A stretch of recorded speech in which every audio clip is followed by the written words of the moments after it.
অতিপ্রাকৃত রহস্যে পরিপূর্ণ গহীন জঙ্গলের মাঝখান দিয়ে দিক বিদিক গানশূন্য হয়ে দৌড়াচ্ছে একটি মেয়ে।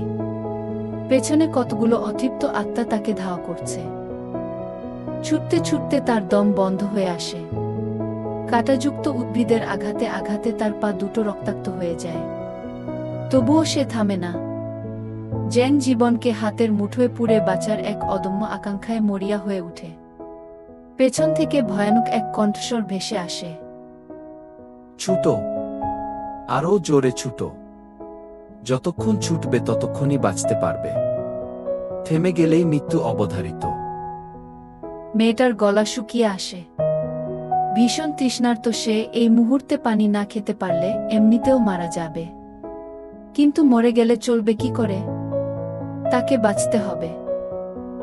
প্রাণপণে ছুটে সে পৌঁছে যায় একটি ঝিরিপথের কাছে। ঝিরিপথের দুপাশে থাকা ছোট ছোট ধারালো পাথরের আঘাতে মেয়েটার আত্মা বেরিয়ে আসে। যতবার পাথরগুলোর উপর পা রাখে ততবার চোখ বন্ধ করে ঠোঁট কামড়ে ধরে। গলা দিয়ে অস্ফুট আর্তনাদ বেরিয়ে আসে। ঝিরিপথ পেরিয়ে ফের ছুটতে শুরু করে। দৌড়াতে দৌড়াতে ঘন হয়ে আসা গাছপালার সাথে ধাক্কা খেয়ে স্যাঁতস্যাঁতে পিচ্ছিল কর্দমাক্ত মাটিতে ছিটকে পড়ে। করুণ কণ্ঠে গঙ্গানি দিয়ে উঠে।